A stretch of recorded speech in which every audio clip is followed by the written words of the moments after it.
Di tengah sengketa hak asuh anak yang masih bergulir, sebuah pernyataan dari kuasa hukum Sarwendah justru menarik perhatian publik. Benarkah Sarwendah tetap setia mendampingi Ruben Onsu di masa-masa paling sulit saat kesehatannya menurun?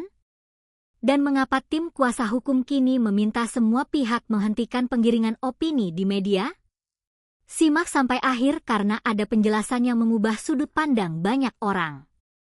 Sebelum kita lanjut, jangan lupa tekan tombol like, tuliskan pendapat kalian di kolom komentar, dan subscribe agar tidak ketinggalan perkembangan berita selebriti terbaru yang kami sajikan secara cepat, akurat, dan berimbang.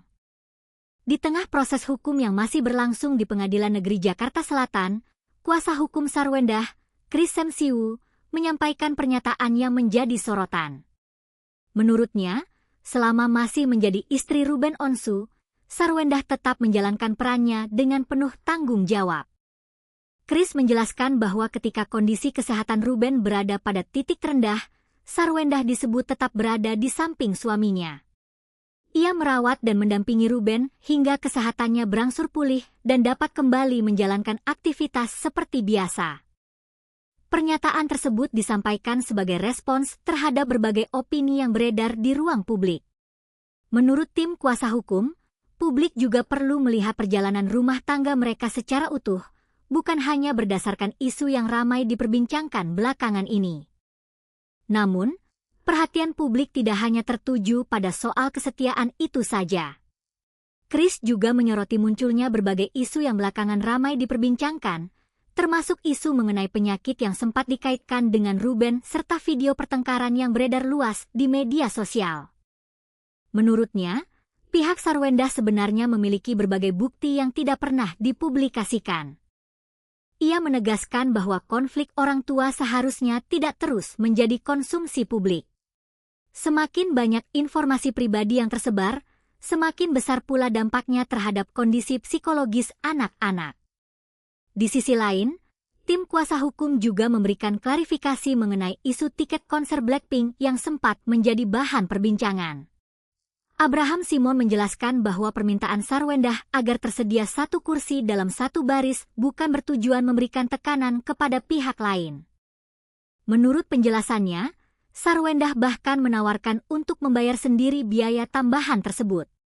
Tujuannya disebut semata-mata agar anak-anak tetap mendapatkan pengawasan yang lebih aman saat berada di tengah keramaian konser. Klarifikasi ini disampaikan karena, menurut tim kuasa hukum, narasi yang berkembang di media dinilai tidak menggambarkan keseluruhan konteks dari percakapan yang sebenarnya terjadi. Menjelang akhir keterangannya, Chris Semsiu juga mengajak seluruh pihak untuk menghentikan saling membangun opini di media. Ia menilai tidak ada pihak yang benar-benar menang apabila berbagai persoalan pribadi keluarga terus dibuka ke hadapan publik.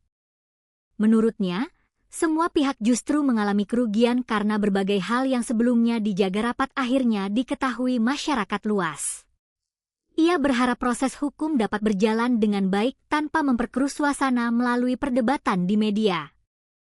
Sementara itu, proses sengketa hak asuh anak masih terus berlangsung. Publik pun kini menantikan bagaimana fakta-fakta yang disampaikan di persidangan akan menjadi pertimbangan dalam proses hukum selanjutnya. Hingga saat ini, berbagai pernyataan yang muncul merupakan keterangan dari masing-masing pihak dalam perkara yang masih berjalan. Bagaimana menurut kalian?